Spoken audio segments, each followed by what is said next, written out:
Hello everyone and welcome to the 9th round of the Candidates Tournament 2021. Today we'll have a look at the game Anish Giri versus Wang Hao, which is a pretty nice game, and I'm so excited to show you this one.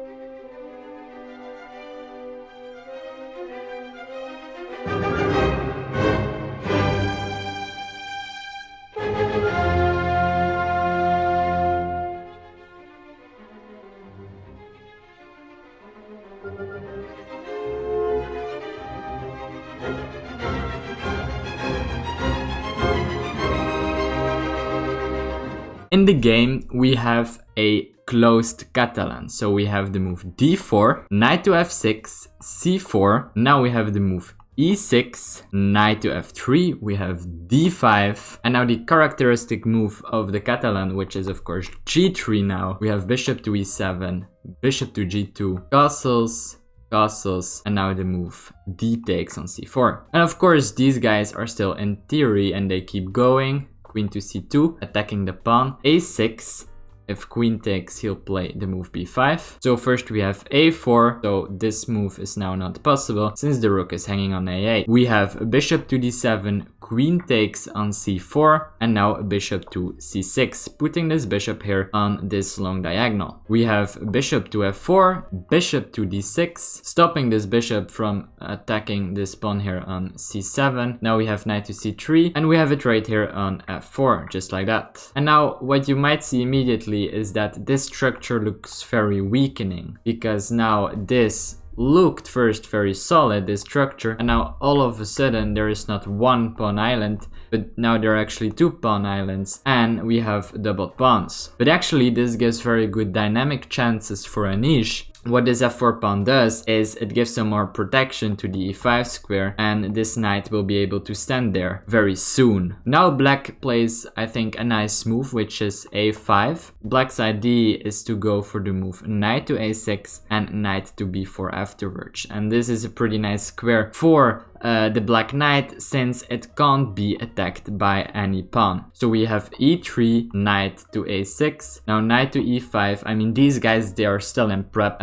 For these guys, this is easy. We have bishop takes on g2, king takes on g2, c6. Very nice move, this one. I like this one a lot, because now there is no possibility at all for this knight to come into the b5 square, but in actual fact this knight is able to come to b4. And now we have pretty much a surprise move by Anish. He plays the move h3, and also Carlson commented on this, that this is actually a very nice novelty, I should say, by Anish. Basically, what is this move doing? First of all, it's protecting the square on g4. Secondly, white might be able to, after this move, put his king on h2, and this pawn on h3 would serve as a shelter for the king. Also, there would be possibilities of this rook coming to the g file and putting some pressure here on this king, which is a very nice idea. So now what we have is we have the move queen to b6, very logical, putting pressure against this pawn, and Anish says, you can't take my pawn, and I'll just defend it with the move queen to e2. And in this position, Wang Hao counter-strikes in the center with the move c5. And this move might look nice dynamically speaking, but positionally what it's also doing is now c5 is played, the c6 pawn isn't defending this square here on b5 any longer, and now there would be possibilities for white to hop into the square here on b5 with one of his pieces. For example, in this position, a move like queen to b5 would already be very nice, because after some queen trade, this knight stands very nice here on this b5 square. Anyway, Anish didn't go for that move, that would have been a possibility. Instead of this, Anish went for the move rook f to d1. So this is played. Black takes in the center, and of course white doesn't want to take back with the pawn. That would make no sense, because now all of his pawns are loose. Instead, what Anish does is of course taking with the rook, which is far more natural. Wang Hao plays rook to d8, asking for a trade, and Anish says, well, I'll take it. The queen takes back, and now we have rook to d1 attacking the queen. Now we have the very weird looking queen to a8, but actually it makes sense because now already what black is threatening is to play the move b5 with check, and so that would solve the problem of this backward pawn on b7. But of course Anish sees this coming, and so he could already use, as I said, this pawn as a shelter and go to h2, which would have been nice, but instead Anish goes for king to g1, which is very nice as well. Black makes use of the fact that this square can't be attacked by any pawn, and so he moves into that square. White makes use of this square. It's the same. It can't be attacked by a pawn, and so it's a very nice square to stand here for the queen. The knight moves back to the center of the board, which makes sense. We have knight takes on d5, knight takes on d5, and now a very nice move by Anish, rook to c1, and just standing on the open c file. h6, making some luft for the king. Queen to d7, this is very nice, putting the queen on the 7th rank, preparing maybe ideas of this rook coming in someday and attacking here on the 7th rank as well. We have knight to f6, and now we have simply queen back because the queen was attacked. And now we have a positional blunder by Wang Hao, and he goes for this move, which is g6. Maybe, I don't know, what he would be scared for is something like king to h2, as I said, and rook to g1, putting pressure against g7. But Anish has already committed his rook to the c file, which is probably even stronger. It's just a little bit weird to play both of these moves, because when you're being under an attack, usually it's better not to move any of your pawns, because those will usually create new weaknesses in your position. Especially because now there can be some ideas like knight takes on f7 and knight takes on g6, which can be tactically working. But Anish takes it slow and he just plays the move b3. There is no rush really. You should know that in this position they're on move 28 and Wang Hao has only 1 minute left when actually Anish has 23 minutes. I think it's clear that Anish is pretty much chilling here, just useful improving moves like b3, and he pretty much waits until Wang Hao makes a mistake, which he actually already done. In this position he had 15 seconds on only the 27th move and he played g6. You know, in time trouble it's of course not easy to make a move. And Anish actually, by playing this move, puts the pressure back on Wang Hao immediately, who has only 1 minute. So how does he react?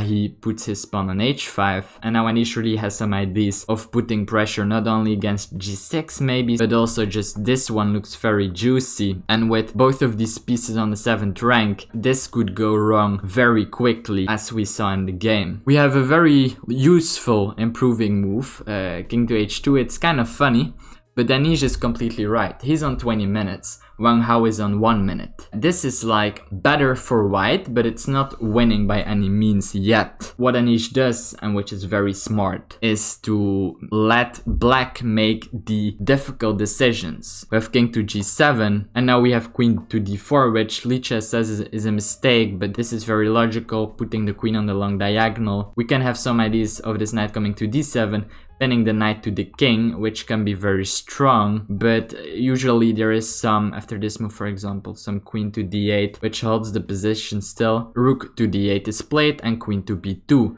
just stepping back because the queen was attacked. Queen to b8, I mean, you need to do something, and now b4 I think was a very nice move. Again, like Wang Hao is 1 minute and his plan is pretty smart. Actually, a takes on b4 is played, and now Anish says, I don't take the pawn. What I'll do is I'll activate my rook. I'll play rook to c4, I'll take here with the rook and put my rook on the 7th rank, which is awesome. I really like this plan. What happened here was b3, rook to b4, which is again called an inaccuracy. Now we have queen to a7. Better than this move, which looks a little bit passive, would be to activate the queen as well as attacking the rook. So okay, we have queen to a7, rook takes on b3, queen takes on a4. This looks very logical, he's just gaining back the pawn. Rook takes on b7, and now you can see this pawn already is under huge pressure. Black's answer is pretty much forced. He needs to protect this pawn, and he chooses to do so with this move, queen to e8. And you might say, well, why can't we just take there and just win a queen and a pawn for a rook and a knight? And my answer to that is, let's say this is all forced. Yeah, probably it's winning, it's not that easy. Probably the winning plan would be to play something like e4, f5, stuff like that, trying to create a passed pawn, which is not really easy actually in this position. And this would have required still some great technique by Anish. I mean, I'm sure he would have been able to win this, but this is actually like the more difficult way to do it. And actually what Anish does here in this position is not taking this pawn, which just shows his class. What he does is, it looks so easy, but at the board this decision isn't that easy to make, I'd say, even though it looks so easy. Simply rook to a7. This move, preparing this move, queen to b7, which is devastating. Black can't do anything against this, so this is pretty cool. We have rook to d5, which is again an inaccuracy, but okay, black is already lost in his position. Queen to b7, attacking this pawn, f7. Beautiful. And now what he should have gone for probably, but okay, again, this is lost. The best move is to sack the rook for the knight. So we would get something like this. But again, this is completely winning for white. What black did is he played the move knight to e4, and now simply knight takes on f7. And what does black do? He can't move his king in any possible way. Actually, the best move the computer suggests is this move, simply giving up his rook, because there is no other like good move in this position. Let's say he moves the king somewhere, let's say here, then already this move is simply winning. Attacking the king, we're controlling all of these squares. So he needs to move somewhere there, and after either of those, queen to b7 is going to be made. So there is no way to save this for black, and it's just gonna be an easy win. And I think this showed great technique by Anish. Because as we could see during the whole game, it was white with the very nice knight here on e5, which was very useful. And black just sitting passive with both his rook and his queen. And actually white, the only one who was able to effectively use his pieces, which we could see in the end. So I was very excited to show you this one. I think it's a great game by Anish. I hope you enjoyed this video, and I hope, as always, to see you in the next one. Bye.